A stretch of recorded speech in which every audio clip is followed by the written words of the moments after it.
nombre es Chris Sloan. Soy pastor en Vero Beach, Florida, y es un honor estar con ustedes. Quiero compartir algunas cosas sobre la preparación de un mensaje relevante. Aunque estoy seguro que algunas de estas cosas ya las ha escuchado, espero que sea un recordatorio útil. Y sobre las cosas nuevas, espero que se presenten de una manera que lo anime y lo prepare para predicar fielmente el Evangelio de Jesucristo. Y mientras nos preparamos para hacer esto, me encantaría orar por usted, orar por mí mismo y dejar que eso sea un recordatorio de que la parte más importante del sermón es la oración. De hecho, le animo a orar antes de empezar a estudiar. También lo animo a orar al final de su tiempo de preparación. Por eso, solo quiero orar juntos. Comencemos. Padre Celestial, te agradezco por estos líderes. Te lo agradezco. Cómo tienen hambre de tu palabra. Señor, ya que todos deseamos proclamar el Evangelio fielmente, oro para que estés con nosotros durante este tiempo y que, Señor, este sea un tiempo de aliento y el Señor sea útil y que tu Espíritu Santo hará lo que solo Él puede hacer en nuestros corazones y vidas. Y oramos estas cosas en nombre de Jesús. Amén. Les voy a compartir recursos y cosas que he leído de otros pastores que tienen mucha más experiencia que yo. Y con el tiempo he reunido diferentes puntos de vista, diferentes ideas sobre la preparación de sermones y las he reunido para crear un sistema que es útil para mí. Y mi oración es que este sea útil. Ahora, básicamente, hay varias cosas o formas diferentes de hacer un sermón. Se puede predicar sobre un tema de actualidad, que es cuando usted habla sobre un tema específico. Puede ser las finanzas o tal vez el matrimonio. También está la predicación expositiva, que es cuando se elige un pasaje y ese pasaje es el punto del mensaje. Entonces, lo que sea que esté diciendo, ese pasaje es su punto principal. No estoy aquí para decirles cuál es la mejor manera, porque honestamente creo que como maestro y pastor, a veces nos toca predicar sobre temas. A veces es bueno quedarse en una sección de las Escrituras. A veces la gente predica de versículo a versículo atrás de la Biblia. Para mí, me gusta tener un equilibrio de ambos. Hay momentos en los que hago sermones de la actualidad y elijo un tema, pero lo que me resulta más natural o cómodo es predicar a través de un libro de la Biblia. Sé hacia dónde me dirijo y cualquiera de las dos formas es genial. Siempre que esté predicando fielmente a Jesús, ya sea desde el Antiguo o el Nuevo Testamento. Pero quiero compartir con ustedes por qué creo que es útil tener al menos un pasaje principal de las Escrituras, un texto principal. Y usted puede agregar otros textos para ayudar a ilustrar sus puntos. Pero en un momento verá por qué creo que es una forma muy eficaz y con suerte será muy útil. Entonces, lo primero que me gustaría hacer es seleccionar mi texto. Si estoy en cierto libro de la Biblia o si estoy mirando un pasaje en particular, digamos que estoy en los Evangelios, lo que me gusta hacer es leer ese texto en al menos 5 traducciones de la Biblia que pueda conseguir. Si es solo una traducción que tengo conmigo, entonces continuaré leyéndola 5 veces en esa versión. Te animo a que lo leas en voz alta y al menos 5 veces, una y otra vez. Esto se hace antes de mirar las notas de cualquier otra persona o antes de consultar a alguien más que ha predicado sobre el mismo pasaje. Después de orar, lo primero que debe hacer es leer el texto y leerlo en voz alta varias veces. Lo siguiente que querrá hacer es simplemente comenzar a tomar notas sobre el texto en sí. Generalmente, me gusta escribirlo en una hoja de papel. Tomo algunos marcadores y bolígrafos y comienzo a hacer círculos sobre las palabras que se repitan, que dice el autor una y otra vez. También busco lugares, así que quiero resaltar si se menciona algún lugar, si se menciona una ubicación, cualquier cosa que se repita y se dice una y otra vez, cualquier nombre o cualquier persona, porque esas cosas están ahí con un propósito muy específico para contarnos sobre la historia. Busquemos también por cualquier cosa cultural, si es que se está celebrando algún tipo de festival. Entonces, si estás en los evangelios, muchas veces, por ejemplo, en el Evangelio de Juan, él va a hablar de fe, que era casi la Pascua. Así que eso estará en la mente de las personas. Entonces la gente va a pensar en ovejas, el pan, el sacrificio, Moisés. Entonces, ¿qué está en la mente de la gente? Es decir, que solo por saber cuándo sucede algo, Usted puede saber mucho sobre el texto y la historia hacia dónde se dirigen las cosas. Puede resaltar a la gente o a la multitud, o tal vez estén los líderes religiosos, está Jesús, están los discípulos. Todas estas cosas le ayudarán a comprender la idea principal del pasaje. Por favor, dése cuenta que usted no ha creado un título, no ha encontrado nada más. Solo está leyendo el pasaje que está viendo. Está rodeando de palabras, ubicaciones y personas repetidas. Una vez que haya hecho eso, le animo a que empiece a hacer algunas preguntas. ¿Por qué se menciona el festival en particular y qué significa? ¿Cómo afectaría eso al estado de ánimo de la gente durante ese tiempo? ¿Por qué estaría Jesús allí? Si Jesús está en Jerusalén, entonces, y es durante la Pascua, eso significa que hay mucha gente allí y en esa época del año, y entonces estaría abarrotado. Y eso me ayuda cuando quiero crear una imagen para la audiencia a la que la estoy presentando. Puedo decirles, ¿saben qué? La ciudad estaría llena y habría por todas partes personas, habría grandes expectativas de la gente. Todo eso en un conjunto realmente ayuda a crear la historia y también te ayuda a ver lo que está sucediendo. Y así que uno de los evangelios o cartas, si están viendo algo escrito por Pablo, a quién le escribió la carta, qué estaba pasando antes de tiempo. Así es que usted está leyendo el texto al menos 5 veces en voz alta. Está marcando palabras, está haciendo preguntas, se está imaginando usted en la historia. ¿Qué están experimentando? Ahora bien, la razón por la que animo a hacer esto es porque es muy importante establecer el contexto de lo que se estaba sucediendo en la época original en la que fue escrito. Recuerde que estamos predicando a personas que en su mayoría no tienen entrenamiento bíblico y por lo tanto no saben estas cosas. Por otro lado, los escritores nos están dando tanta información sobre cómo estas cosas afectarían a las personas, cómo habría estado su estado de ánimo, cuánta tensión habría y qué estaría sucediendo. A veces incluso se puede saber cómo habría estado el clima debido al momento en que sucedieron estas cosas. Así que les animo a empezar con la audiencia original. ¿Qué estaba pasando? Si tiene acceso a comentarios bíblicos, le animo a que los utilice. Ahora, cuando se trata de un comentario, a veces hay comentarios que quieren hacer todo el trabajo por usted. Básicamente le están escribiendo un sermón y se lo están dando. Esos libros no son malos para consultar, pero le animo a que los miren más adelante en el proceso. Entonces, después de que haya leído el texto, haber orado, después de que haya comenzado a investigar lo que está pasando allí, hasta entonces debería buscar los comentarios. Le animo, si puede, a usar comentarios que le brinden el contexto histórico de lo que está sucediendo. Alguien realmente bueno para eso, que sé que está disponible en inglés y en español, es Warren Wiersbe. Es un excelente comentario. Hay un volumen sobre el Nuevo Testamento y un volumen sobre el Antiguo Testamento. Muy rápidamente le permite saber lo que estaba sucediendo en el momento en el que se escribió el texto.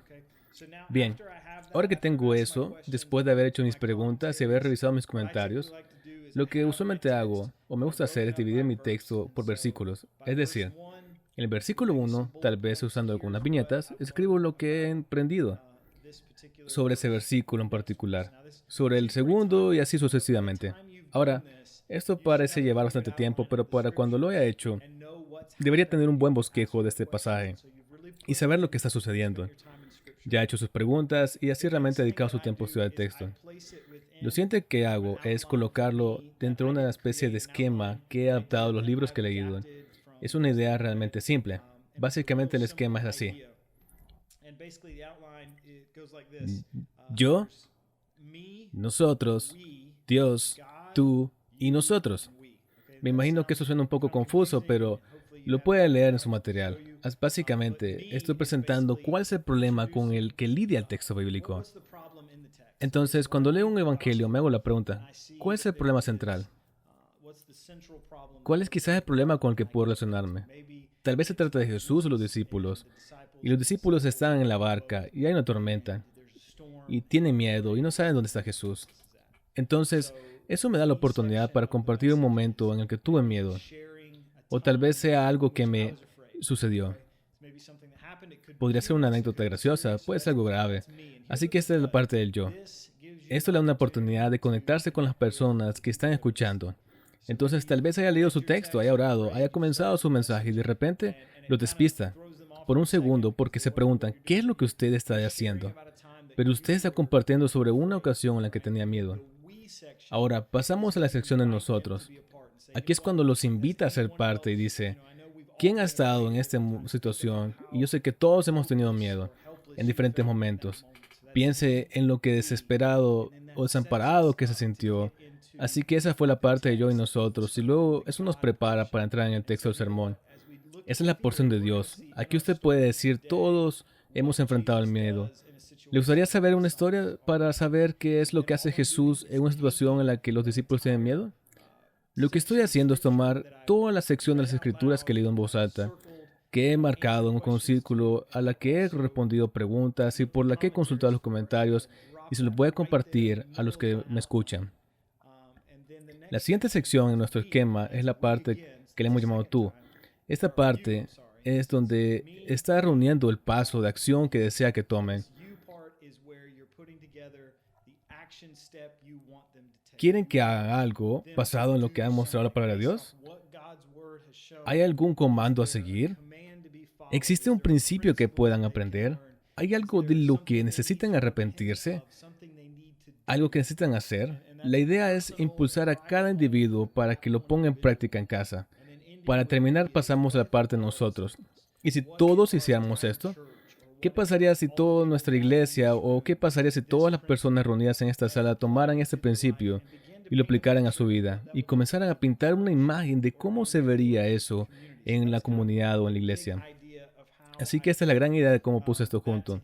Pero quiero llevarlos a través de estos pasos. Así que leo mi texto y comparto con la audiencia, con la congregación, lo que está sucediendo en el texto.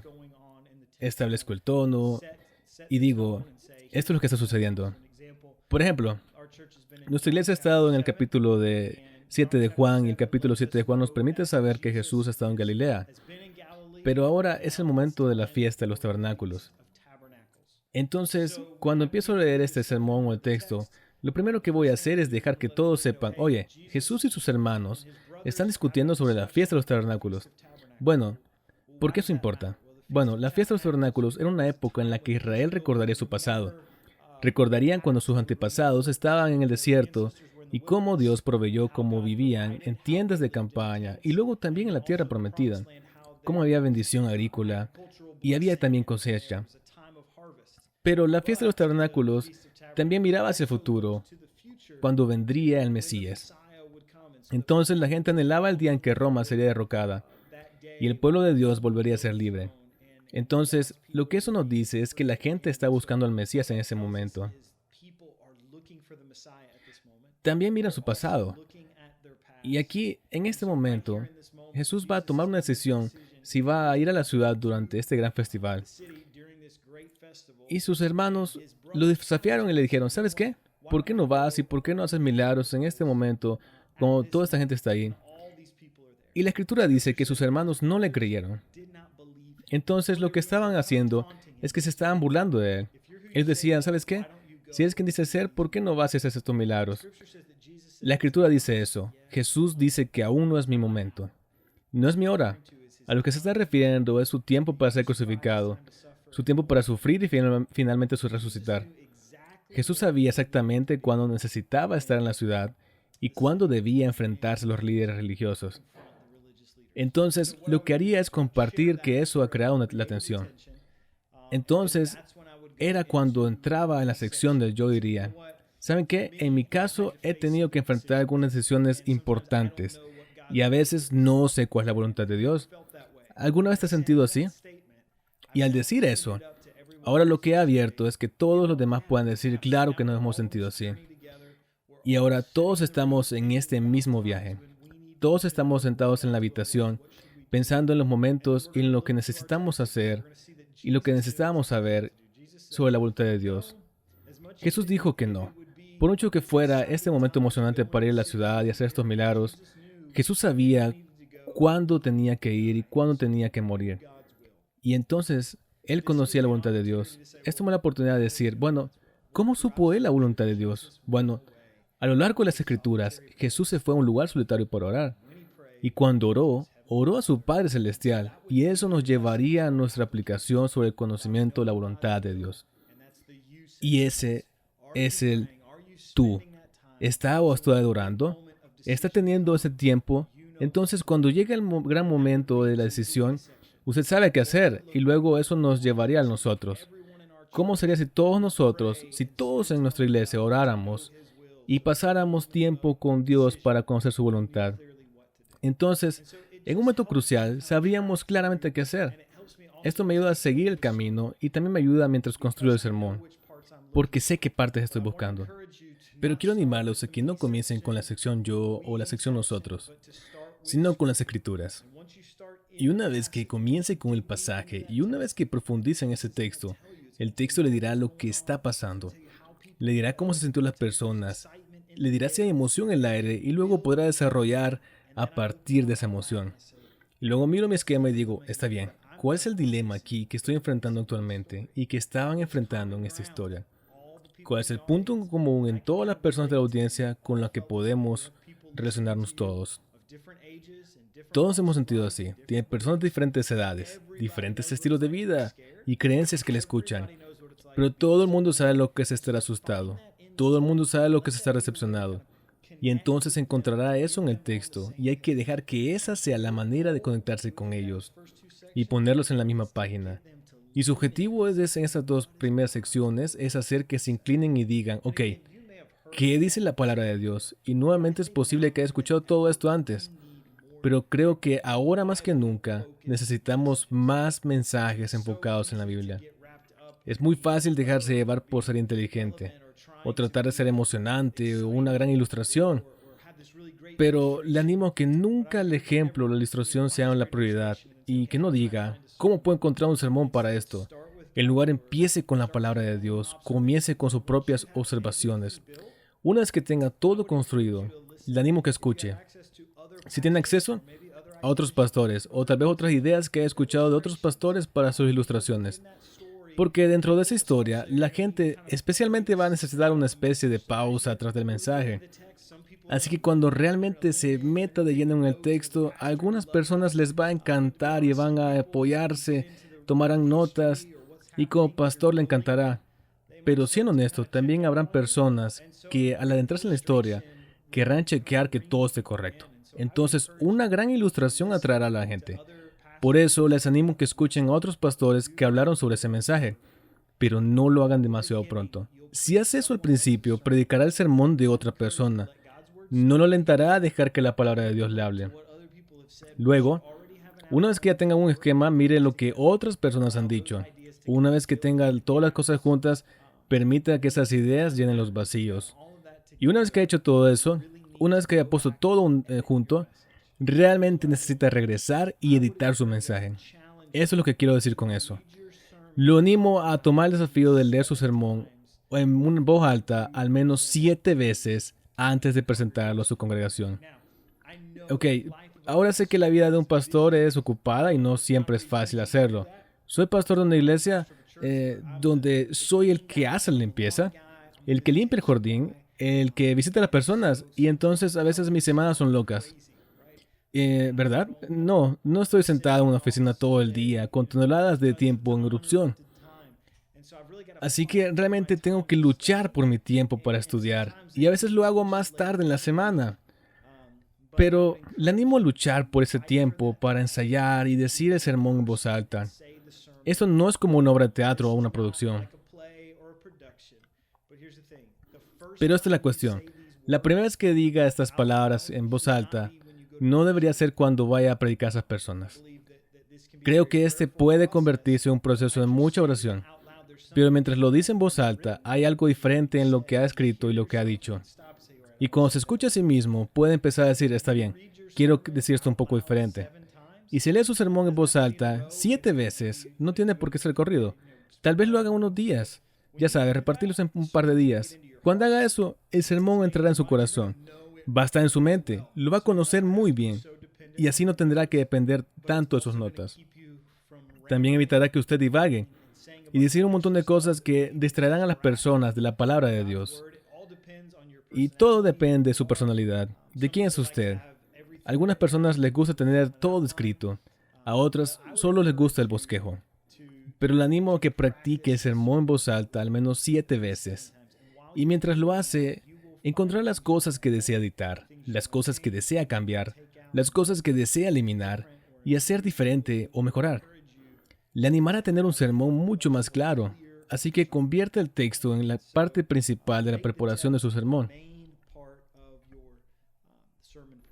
Ahora, ya hablamos sobre la oración al principio y probablemente usted lo practique, pero siendo honesto, hace aproximadamente un año realmente comencé a orar por las personas que iban a escuchar el sermón y a orar para que Dios preparara sus corazones.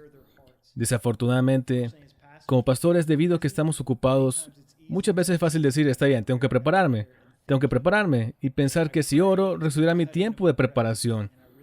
Pero realmente necesito hacer esto. Le animo a que no se salte la oración. No omita la oración al principio. Oración en el medio, al final. Simplemente cubra su sermón con oración. En cuanto a recursos, le animo a que si es posible, comentarios de Warren Wiersbe. No es necesario utilizar varios. Incluso si solo encuentra un recurso realmente bueno que pueda tener en sus manos, puede ser muy útil para comprender el contexto y lo que está sucediendo, que también proporcionará ilustraciones. Le ayuda a crear la historia para la gente. Pero le animo de nuevo, empiece con el texto, que se repite una y otra vez. ¿De quién se habla? ¿Qué tipo de preguntas tendrían? Quiero decir, puede ganar mucho si empieza a hacer estas preguntas. ¿Cómo habría sido para una mujer del primer siglo escuchar a Jesús hablar? ¿Cómo habría sido para un niño? ¿Cómo habría sido para un pescador o un soldado romano? Y así cuando comienzas a hacer eso, y las ideas comienzan a fluir, y realmente comienzan a unirse las cosas, eso es mucho más saludable para su iglesia. Pero también es bueno para usted cuando está investigando ese pasaje. Y cuando piensa en esto, habrá leído el pasaje al menos 5 veces al principio. Ha practicado. Entonces estará leyendo el sermón de nuevo otras 7 veces. Para cuando predique, ese texto estará en su corazón. Estará en su mente y usted estará listo para sacar esa información. Pongo mis oraciones para que esto sea útil para usted. Que mientras lo prepara, lo ponga en su bosquejo. El yo, nosotros, Dios, tú y nosotros. Te guíen y que tenga sentido para ti. Y te ayuden mientras continúas predicando la palabra de Dios con fidelidad. Le animo a usar su voz, sus gestos, su forma de presentar el Evangelio es única. Y está llamado y equipado para hacer todo lo que Dios le ha llamado a hacer. Es un gran honor compartirlo con ustedes y espero que esto haya sido útil. Y definitivamente estaremos orando por ustedes aquí en la iglesia Good Shepherd en Vero Beach, Florida. Muchas gracias. Dios los bendiga.